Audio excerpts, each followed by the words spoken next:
Il est de mise avant les élections de faire porter au gouvernement la responsabilité de tout ce qui ne va pas, même ce qui est exogène au pays. Mais alors pourquoi ne pas reconnaître la responsabilité du gouvernement dans ce qui va bien aussi?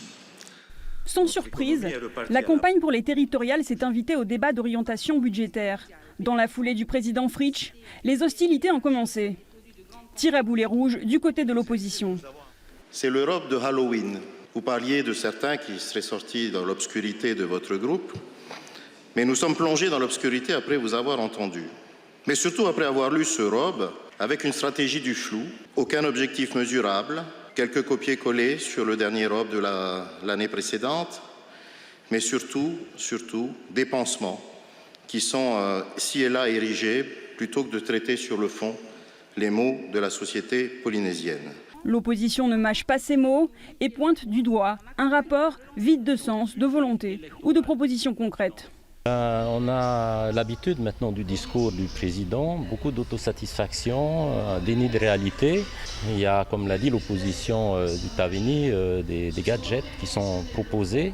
Cela fait plus de 9 ans que le gouvernement applaudissait, a conscience de la dégradation du marché de l'emploi. Applaudissez encore, cela fait plus de 9 ans que celui-ci se résigne à continuer à appliquer les mêmes remèdes, tout en ayant conscience de leur inefficacité à éradiquer le mal. Il s'agit pratiquement pour le gouvernement de faire un petit bilan de ce qui s'est passé, de se cacher derrière les contraintes qui ont été celles qui nous a été opposées lors de la période sanitaire que nous venons de passer. Mais on peut également comprendre que nous sommes en pré-période de propagande électorale et qu'à ce titre-là, les partis en lice n'ont pas vraiment envie de dévoiler leur stratégie.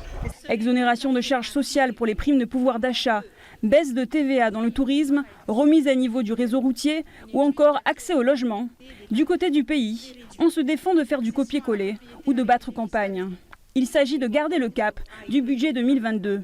C'est une stratégie d'opposition que de nous accuser de telles choses. Il y a vraisemblablement des parties qui sont reproduites parce qu'elles n'ont pas été complètement réalisées ou qu'il faut continuer.